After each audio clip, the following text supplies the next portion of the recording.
Hello again, I'm Milton and welcome to the Little Milto channel. So we're going to be going on about this grinder, which is the DCG405N, not to be confused by the DCG406, which is a paddle switch. This one has a switch on the side of it. So let's get the box opened up and get the grinder out once we can figure out how to get it here. There we are. Okay, straight off the top here, we get the instruction booklet here. Okay, get rid of that. Now, let's get it out. Get rid of the box. Get rid of that. Don't need it. Okay then, here it is, your plastic bag. We will take care of the plastic bag. We do have small children sometimes in the house, so we'll dispose of that correctly. We don't want any accidents. Here we have the handle, here, which if we notice, it hasn't got that nice little flexi bit on there for cushioning, but they reckon this has got anti-vibration in it anyway, because if you look at the lid here, it tells you here it spins at 900 RPM. It is 125mm in circumference. You don't need keys to attach this in place. I'll show you all this later. And it has a picture here that I'm not too sure where you have to lock something in place. I don't know what the heck they're trying to tell us there, but if you look on this one here, it actually has a shaking thing, which means anti-vibration, and if you look at this bit here, it's got protection, so it must be quite a smooth running machine. And this just tells us that it turns in a clockwise direction. Okay then. So then, as we pick it up and feel it, it's not that heavy. I will get a battery and try one in it just to see what it's like. We are going to be using 5 amp batteries and not the flex volt. That's for my next video. Oh, goes in the other way. Oh, that's cool. Yeah, it's quite heavy, but it's not overly heavy. Should be able to cope with this quite well actually. And I must admit, good grip on the handle. So, let's fire it up and see what it sounds like. Not too bad actually. I've heard a lot worse.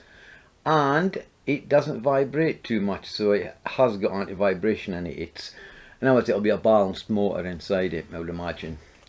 Quite impressed with that actually. And what I also noticed was this: if you actually push the switch up on it, you can actually just push it out without locking it in place. So you can actually hold it there if you want. Because I reckon the paddle one hasn't got a lock-on position, whereas this one has got a lock-on position. I'll show you what I mean.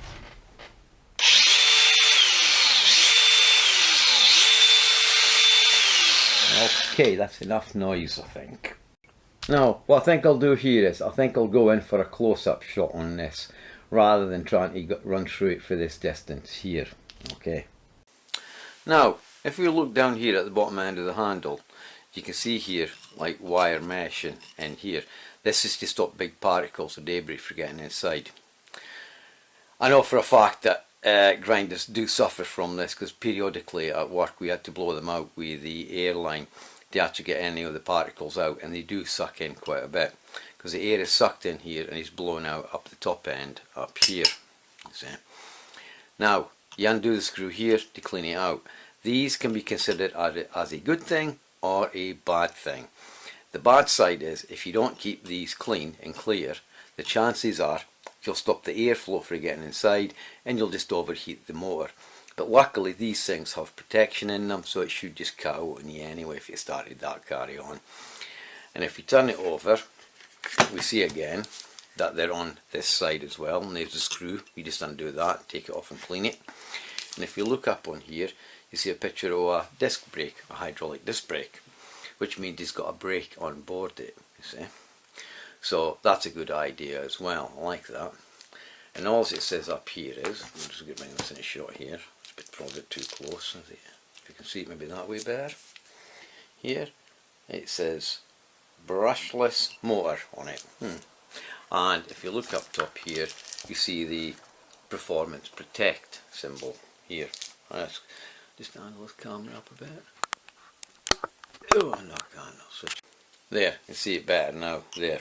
So it is actually, there's very little vibration on it. And if we turn it round, we see here the literature on here. I hope I said 9,000 RPM and not 900 RPM. 125mm, which is 5 inch. on this one here, and up here is the lock-on switch just here, so that when you're trying to remove the disc out of it, you press this down and it'll find a hole inside which locks it in place. So again, here you don't need fancy keys and everything. We did get a 6mm Allen key with it, more about that now. And this bit here is plastic! Even they're getting plastic. And of course here's the switch here, which, as I said, you can just either push it up like that and it'll activate the grinder if you want to hold it there, or you can push it up and stick it in place and it'll click in place. And to undo it, just do that and it undoes. It's very much similar to what a lot of things do. And if you look over here, I'll press this thing here on, and this here is a system whereas you don't need a key to unlock it, you see. And if you look underneath here, we can actually see the mechanism inside, and the two splines there which marry up with this, and you just screw it on place.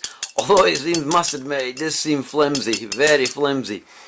But no doubt if you did damage it, you'd be able to get spare parts. And having the thread on the thing here as well. See how we have, can we turn this again? I wonder if I can get the light on here. Oh, does help when you turn the light on. Silly me. I'm going to have to redo this all over again. You have thread on there anyway, so I mean that's good, you see. And underneath here, of course, this is your removable disc here, which we're going to leave on. And just underneath there is a rubber O-ring on there to stop dust and stuff from getting into it. And of course, if you were using, say, actually you might not have to, because there's quite a big shroud on this one. Sometimes if you're using a sanding disc, you have to remove these. You might not have to remove this on here. I don't know yet. I'll have to look into that.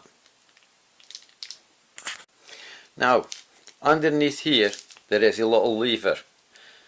This one here that I'm pressing. I'll try and show you this one right here.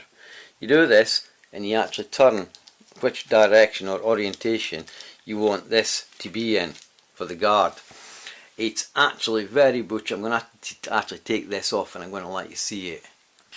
Now to the guard off, you can see how it works. You push it there and it marries up with the actual little holes, square holes on here. And I have to admit, this is very, very butch, I will admit. I'll try and get you a reasonably good shot to actually see it and how it actually works. They have put a lot of thought into it. And what I have noticed as well, find my little thing, they've held the guard on here with these like a spring type device round on here. Because when I first started playing with it, I actually knocked it off by mistake and I had a hell of a job getting the damn thing back on again, but I did. So that's why. So I think now we should put the guard back on, now that we've actually seen this. As I say, it is butch. It's not hard to press, I must admit. So how hard is the guard to go back on again? Well, let's go and find out, because I had problems the last time I tried to do this. Now you've got to match it up with the bits on here, which I have, but it still doesn't seem to be going on. Okay, problem solved. If you actually push the clip up there, it goes straight on. It's actually quite self-explanatory. And let's put the guard how we actually want it, which is facing something like this for the time being. Okay, as we turn it over and look at it here, the handle, which can go left or right on this, but there is not a center one up here for this, for when you're actually cutting, because a lot of people don't like cutting this way up, you see, like so, you see. It doesn't really matter. I mean, I actually prefer just to actually hold the grinder tight anyway, so the chances are, will I use the handle or not, I don't know. But a bit disappointed that the handle itself could have been a bit more of that flexy bit on it, but I don't think it really needs it with the vibration. So how do you put a disc into it? Well, I haven't got a disc here, or have I? Let's have a look at something. Okay, you would change the grinding disc with the battery out, of course. You just put it on like so. It marries in with this piece here because it has a round bit that it sits into, raised bit. You then put this bit here to the correct orientation and screw it down into place. Oh, making sure you put your finger on the back bit, the button there. That's it, job done. How easy is that? Now to undo it, you put your finger on there with the battery out, of course, and you would make sure that it's clicked in place. If this was, say, too tight and you couldn't actually get this bit here undone by turning it, you then stick the Allen key in and you would lever it with the Allen key here, and that's what it's for. But you see, there isn't a place on the actual grinder to actually put this though, which is a bit of a failure. They should have actually give you a place to put this somehow or other, because obviously this is the bit that's going to get lost. Luckily I have a grinding box that I can put it in. We'll have a look at that in a minute. Now that was a grinding disc. The cutting discs, which are a lot thinner, nowadays they've finally got round to the fact, was years ago they would have a bit on here that was raised and a bit on here that's raised, just there. This used to cause a problem because you had to then turn this bit round the other way and put it on. Well, you can't do that with this system by the looks of it. It probably won't work going the other way. So this time round, that is basically flat grip there. Let's check that. Yes, it is. And this bit here has only got a small raised bit there, which when you put the cutting disc onto it, yeah it is, it doesn't protrude up far enough to stop it from going tight. Same principle as the grinding disc and the same to take it apart. But we'll get a sanding disc head and we'll try that out. Now before we go any further, that bottom bit is going to have to be removed out of it because you're going to be setting up a little bit too high, you see, which means you're actually getting past the guard on it. So that's a bit of a no-no. So let's get this thing up out of here. Hang on a minute, I'm going to see if I get that little rubber o-ring out. Okay, that was a bit different. Also what happened was it actually pulled right past the o-ring and left it in. The other one, which I'll show you, that didn't quite work with that. And you also have a little D bit underneath there to actually lock this into place when it's on there. Didn't know that, but now we do know. So this you put on here like so. It's like this. Is it going? Because of the o-ring on it, it's not letting it go on. This is turning into fun. Now we will have to take out the little rubber thing. This is getting good. Now we have a small problem.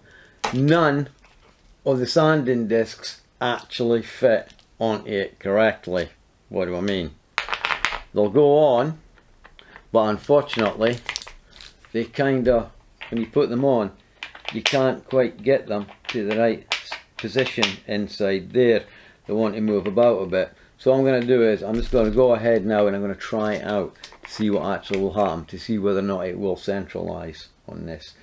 And of course you'd use one of these things here to actually put in. It might have to centralise itself, I don't know yet. See if it centralises, see if you get bad vibration. Well, it seems to be alright, and it does seem to have centralised itself. Actually it does seem to work. Should really fire it up, shouldn't I? Okay, then let's fire it up. Let's see if we get bad vibrations. It goes in that way on. That's weird that how they put that battery into there. Let's see. No bad vibration. So they do fit and it does go on anyway. So that's a good thing. I was beginning to think because it wouldn't centralise itself, but when you put this on, it does. So how do you remove these? Quite simple. Put your finger, your thumb on there, lock it in place, turn this round, and you just usually unwind these by hand. Not unless it's a 241 or a 110. Unfortunately, they'll have more power. You see? And of course, now that I've put it on, it's kind of jammed in place now. So they do fit, but then they like to jam up. And then you just pull them off. So they do work. Okay then, that's that problem solved. Now, we look here, this is my old grinding box, and this is my grinder here. Which this, of course, is the DCG405 here.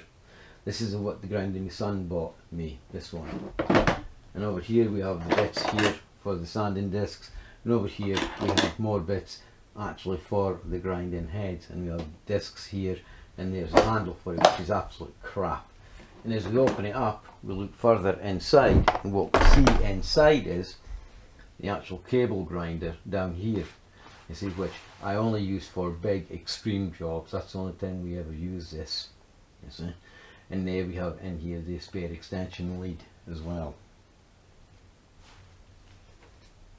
Now, you're going to have a hard time getting me away from this one. Even though this one down here is brushless and probably got more power, it isn't actually that much faster. Check that. And well, yeah, it is actually. This only spins at 8,000 RPM, this spins at 9. The reason is, look, the handle on it. It's a lot easier for me to actually grip, you see. But this actually hasn't got a lock-on switch on it either. This one here, you just put it like this, and the lock actually stops it if you're pulling the trigger on it, see. It's not got a lock-on switch. This was the one my son bought me. He seen the handle on it and he went, I bet you my dad would like that. And he was right. I absolutely love this grinder. It just fits perfect in my hand, and it's got a really nice big thumpy chunky bit here for getting your hand onto it. Nice grinder, this one, but this is going to be better than this, so we're no point in having a head to head. But I bought this for 2 reasons. Okay, bought this because it's progress basically at the end of the day, and a lot of people have went on about it. And the thing is, here in Britain we get 2 options with this one. We get it with a lock switch here or the paddle switch. I believe places like America, they don't get it, they only get the paddle switch one. Fine, fair enough. The other reason is big experiment, and I also have to clean up the cellar. More about that at the end, but right now I think we should go away now to the cellar, get some steel and see and make some sparks, I think, eh? Another reason for buying a grinder was so I could get dressed up in safety gear. I've got a fetish about wearing safety gear, you see. Okay then.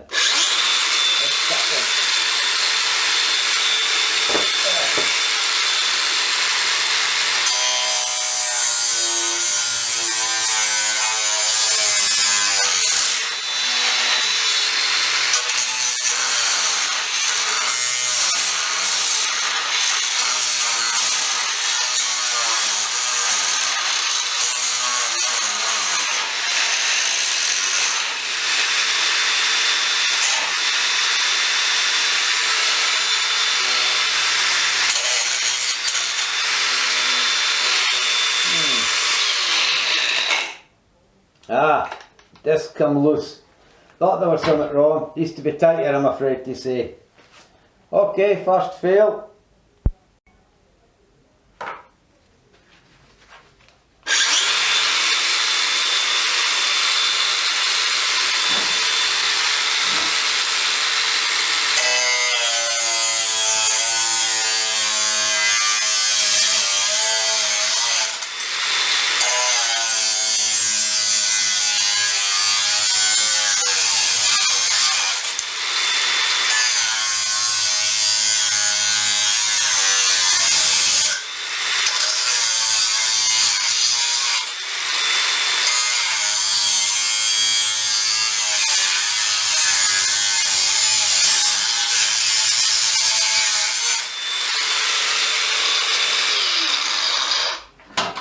Only problem with these tables, they want to move. Can't put a lot of pressure on them.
Okay, the first cut was my fault because what I did was I didn't have the disc in tight enough.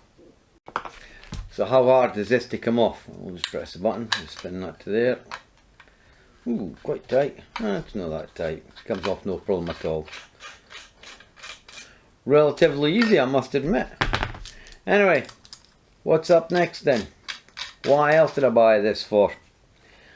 Well, I've got to remove all the paint and that black stuff off that back wall, because when I was using this tool here in masonry, the steam that was coming out of the hole, yes, steam, which had been turned into water, there's too much water getting held in the wall. I'm going to have to remove it all and just let it dry naturally.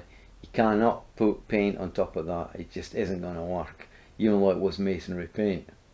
So now I'm going to have to remove all the black tar that's there, what I should have done originally, because I've been advised it's going to have to come off. And of course, if you don't take people's advice, then you're really stupid then, aren't you? So I've got this here, and the next video I'll make, I'll be actually connecting this onto here and putting one of these discs on it to actually get started up and hooking it up to a vacuum cleaner, because I'm not going to have the mess downstairs in the cellar. So what do I think of it? It's actually very good, I must admit. It's not overly heavy, it does the job. My biggest problem was the Black & Decker workmates. I'm going to have to get rid of them and get something more solid. This isn't the first time I've had this problem, whereas you can't weigh down on anything and it wobbles about all over the place. I need something more solid, so that's going to be what I'm going to be looking at next, is maybe getting a far better table for them. So the next video is going to be about removing the black tar off the wall. So anyway, I'll say goodbye for now and I'll see you then. Okay, bye now.